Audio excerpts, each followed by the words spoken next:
사도신경으로 우리의 신앙을 고백합니다. 전능하사 천지를 만드신 하나님 아버지를 내가 믿사오며 그 외아들 우리 주 예수 그리스도를 믿사오니 이는 성령으로 잉태하사 동정녀 마리아에게 나시고 본디오 빌라도에게 고난을 받으사 십자가에 못 박혀 죽으시고 장사한 지 사흘 만에 죽은 자 가운데서 다시 살아나시며 하늘에 오르사 전능하신 하나님 우편에 앉아 계시다가 저리로서 산자와 죽은 자를 심판하러 오시리라. 성령을 믿사오며 거룩한 공회와 성도가 서로 교통하는 것과 죄를 사하여 주시는 것과 몸이 다시 사는 것과 영원히 사는 것을 믿사옵나이다. 아멘. 찬송가 286장입니다.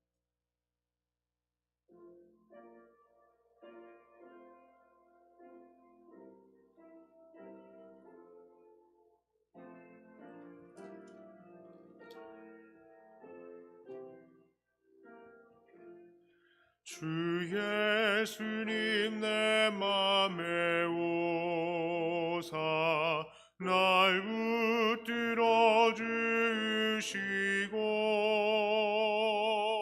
내 마음에 새 힘을 주사 늘 기쁘게 하소서.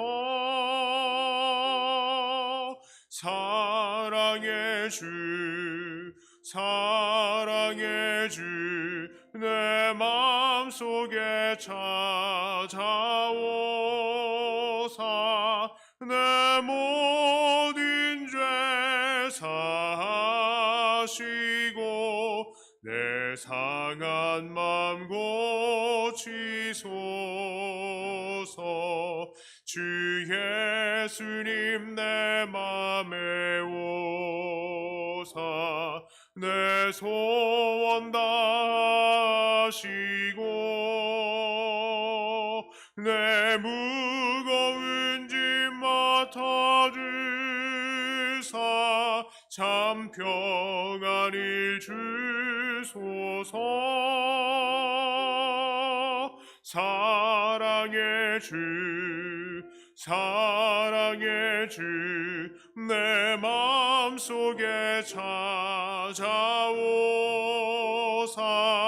내 모든 죄 사하시고 내 상한 맘 고치소서.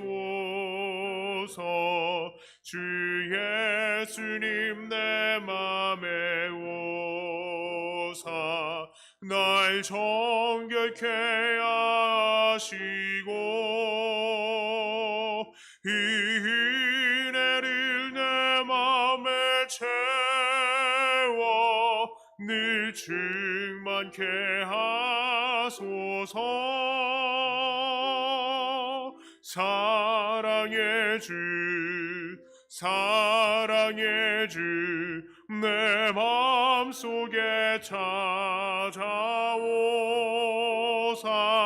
내 모든 죄 사하시고 내 상한 맘 고치소서. 주 예수님 내 맘에 오사 내 길 인도하시고 주 성령을 내 맘에 채워 늘 충만케 하소서. 사랑의 주 내 맘속에 찾아오사 내 모든 죄 사하시고 내 상한 맘 고치소서. 아멘.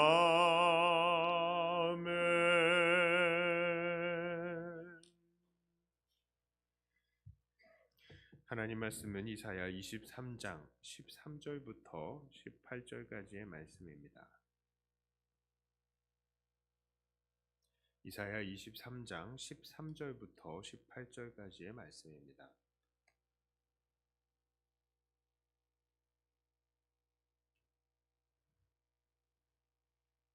제가 봉독해 올립니다. 갈대아 사람의 땅을 보라. 그 백성이 없어졌나니 곧 아수르 사람이 그곳을 들짐승이 사는 곳이 되게 하였으되 그들이 망대를 세우고 궁전을 헐어 황무하게 하였느니라. 다시스의 배들아, 너희를 슬피 울부짖으라. 너희의 견고한 성이 파괴되었느니라. 그날부터 두로가 한 왕의 연한 같이 70년 동안 잊어버린 바 되었다가 70년이 찬 후에 두로는 기생의 노래같이 될 것이라. 잊어버린 바 되었던 너 음녀여, 수금을 가지고 성읍에 두루 다니며 기묘한 곡조로 많은 노래를 불러서 너를 다시 기억하게 하라 하였느니라.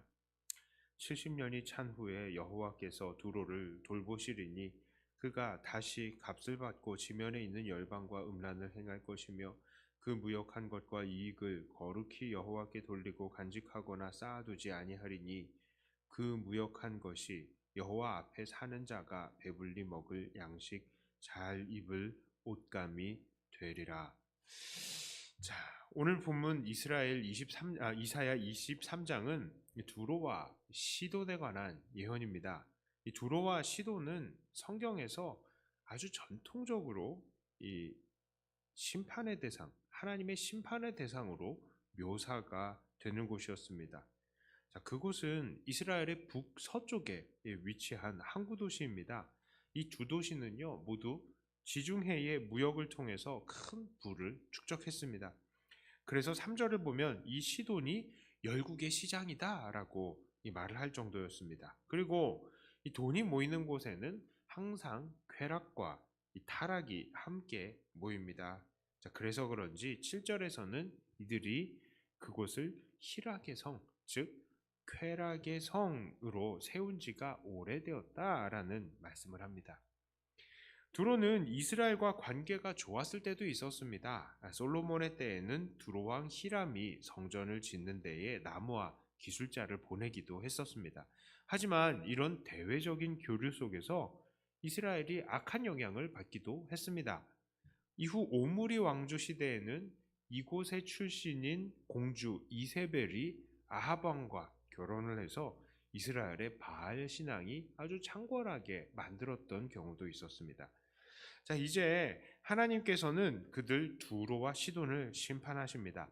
그 심판의 내용들은 바로 그들이 자랑하던 무역을 이어갈 수 없게 하시고 또한 그들이 자랑하던 영화가 욕되어질 것을 말씀하시는 것입니다. 여러 내용이 있지만 요약하면 그 정도라 할 수 있겠습니다. 그들 두로와 시돈을 치는 민족이 누구입니까? 이들은요, 바로 바벨론입니다. 13절의 문장이 조금 해석하기 어렵게 복잡한 구조를 가지고 있습니다. 이 문장을 의역해 보면 그곳을 들짐승이 사는 곳이 되게 하고 망대를 세우고 궁전을 헐어서 황무하게 한 아수르 사람들이 없어졌다라는 말로 이해를 할 수 있습니다. 자, 그렇게 된 이유는 바로 바벨론이 모든 패권을 장악했기 때문이죠. 이 바벨론, 갈대아 사람이 바로 바벨론 사람들인 것입니다. 자, 하나님께서는 이들 두로와 시돈에게 한 가지 좋지 못한 소식을, 그리고 한 가지 좋은 소식을, 그리고 마지막에는 다시 좋지 못한 소식을 전하시는 것입니다. 그 처음 좋지 못한 소식은 당연히 그들이 파괴될 것이라는 소식이고요. 자, 그러나 좋은 소식이 있습니다. 그것은 무엇입니까? 그들의 고생하는 시간은 70년으로 정해져 있다라는 것입니다. 15절에 그런 말씀이 있죠. 그날부터 두로가 한 왕의 연한같이 70년 동안 잊어버린 바 되었다가 70년이 찬 후에 두로는 기생의 노래같이 될 것이라. 자, 이들이 이렇게 70년 동안 잊혀진다라는 것은 유다가 포로 생활을 했던 70년의 해와 똑같은 그 기간인 것입니다. 그것은 바로 바벨론과 그 이후의 나라 패권 국가들이 패권이 70년이 유지된다는 그런 말이죠.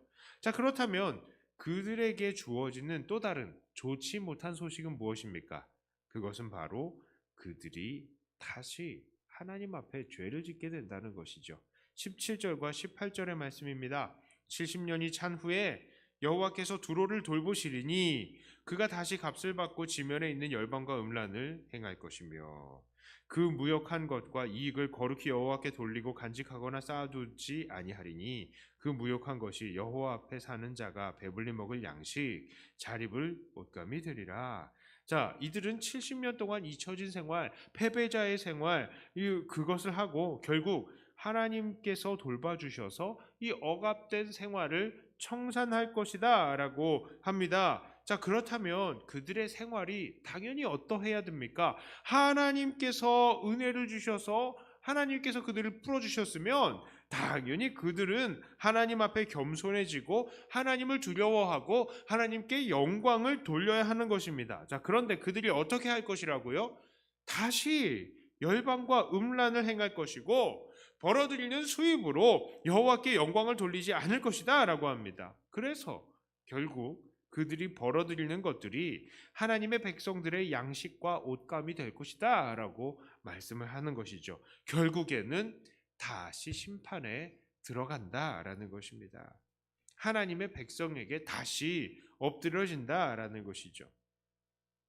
이런 두로와 시돈의 모습은 오늘 우리들에게도 큰 경고를 주고 있습니다.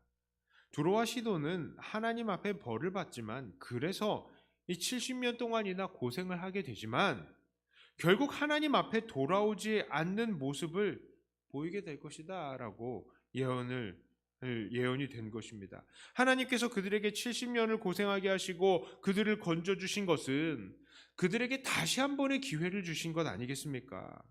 그러나 그들은 그 다시 한 번 얻은 기회를 하나님을 섬기는 데 사용하지 않고 다시 죄악을 저지르는 데 사용될 것이다 라고 합니다. 그것은 하나님께서 주신 기회를 다시 죄악으로 더럽히는 것이죠. 개가 토한 것을 다시 삼키는 행위인 것입니다. 오늘 이들 두로와 시돈에 대한 하나님의 예언을 통해서 우리는 우리를 돌아봐야 됩니다. 혹시 우리들은 이렇게 개가 토한 것을 다시 먹는 행위, 이거를 우리도 하고 있는 것은 아닌지 우리는 돌아보아야 합니다. 하나님께서 우리를 그 억만 죄악 가운데서 구원해 주시고 하나님의 백성으로 살게 하셨는데 우리는 그냥 그 죄의 영향 아래서 사는 것을 여전히 기뻐하고 죄인들의 모습대로 돈을 사랑하고 쾌락을 사랑하고 자기를 높이는 교만의 삶을 살려고 하는 것은 아닙니까? 구원받기 전과 구원받은 후가 전혀 달라진 모습이 없는 것은 아닙니까? 죄에 대한 미워함과 죄를 거부하려는 움직임이 전혀 없는 것은 아닙니까? 그런 삶은 바로 두로와 시돈의 삶과도 같은 것입니다. 그러므로 우리는 두로와 시돈과는 달리 진정으로 구원받은 자답게 살아가야 하는 것입니다. 정말로 무서운 것은요, 하나님께서는 마지막에 심판하실 자들이 죄를 저지르는 것을 막지 않으신다는 거예요. 오늘 말씀의 내용이 그렇지 않습니까? 너희들 두로와 시도나 너희들 70년 후면 다시 숨통이 트일 거야. 그런데 다시 죄를 지을 거야. 이게 무슨 말씀입니까? 하나님께서 이들의 죄를 막지 않으실 것이라는 말씀이고요. 이들이 죄를 짓도록 놔두셔서 그들이 결국에는 벌어놓은 것들이 하나님의 백성들에게 다 탈취당하도록 하시겠다는 것입니다. 그렇습니다. 하나님은 이렇게 하나님 앞에 다시 죄를 짓고 결국 다시 심판을 받을 사람들을 이미 아시지만 그들이 죄를 짓는 것을 막지 않으실 것이다 라는 것이죠. 이것은 정말로 우리에게 큰 경각심을 주는 것입니다. 우리들 중에 어떤 이들은 구원을 경험하면서도 이런 정도는 죄를 지어도 되겠지 하고 죄에 대해서 너무나 가볍게 생각하는 사람들도 있을 것입니다.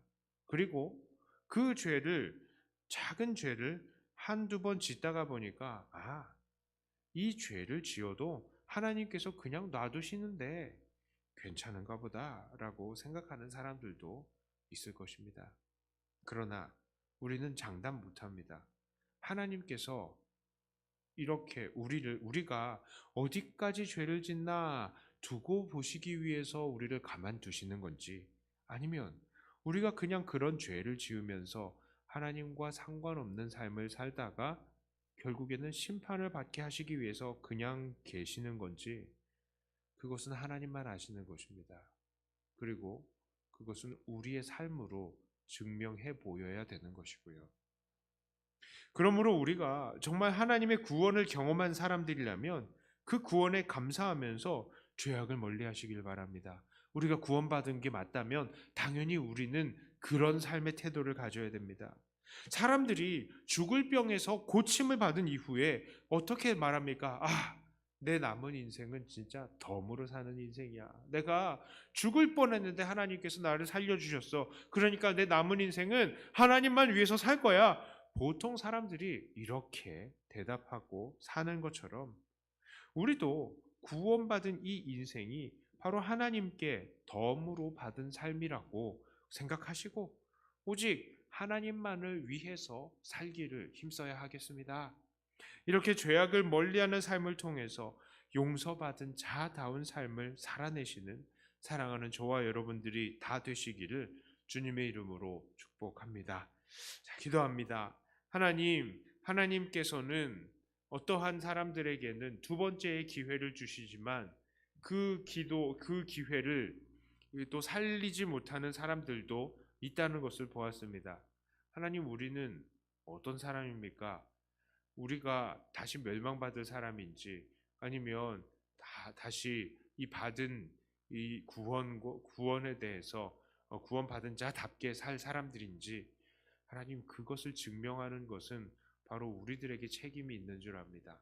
우리가 하나님의 그 넓은 자비하심을 이용하고 악용하지 않게 하여 주시고, 하나님, 우리가 받은 구원을 감사하면서 구원받은 자답게 사는 사람들이 되게 해 주시옵소서. 개가 토한 것을 다시 삼키는 것처럼 그런 삶을 살지 않고 오직 하나님 안에서 새 사람답게 살며 하늘의 것들을 사모하고 천국을 이루면서 사는 정말 우리 백동교회 모든 성도님들이 다 되게 하여 주시옵소서. 특별히 하나님, 우리 연약한 지체들 주님께서 돌보아 주시고, 특별히 우리 김현숙 권사님 강건케 하여 주시고, 하나님께서 새롭게 하시고 강건케 하시면 우리 권사님 정말 남은 일생을 평생을 주님께 더 큰 영광 돌리며 사실 줄 믿습니다. 하나님, 우리 권사님에게 은혜를 더해 주시고 그 가족에게 하나님께서 놀라운 역사로 기적을 보여 주시옵소서. 하나님, 우리 연약한 지체들 돌보시고 모두 함께 이 자리에서 예배드리는 역사들이 일어나게 하여 주시고, 코로나의 모든 상황들을 모두 다 이겨낼 수 있게 하여 주시옵소서. 하나님, 코로나로 인하여서 많은 사람들이 직장을 잃고 경제적으로도 많은 어려움을 겪고 있습니다. 하나님, 불쌍히 여겨주시고 하나님께서 이들을 마음을 위로하시고 하나님 앞에 간구하고 엎드리며 나아갈 때에 하나님께서 길을 열어주시고 숨통을 트여주시고 먹고 살 수 있게 하여 주시옵소서. 이 시간에 기도하는 이 시간이 더 주님과 깊은 교제를 이루는 시간이 되기를 원하며 우리 주 예수님 이름으로 간절히 기도드리옵나이다. 아멘. 하늘에 계신 우리 아버지여, 이름이 거룩히 여김을 받으시오며 나라의 임하옵시며 뜻이 하늘에서 이룬 것 같이 땅에서도 이루어지이다. 오늘날 우리에게 일용할 양식을 주옵시고 우리가 우리에게 죄 지은 자를 사하여 준 것 같이 우리 죄를 사하여 주옵시고 우리를 시험에 들게 하지 마옵시고 다만 악에서 구하옵소서. 대개 나라와 권세와 영광이 아버지께 영원히 있사옵나이다. 아멘. 받은 말씀 가지고 교회를 위해서 기도하시고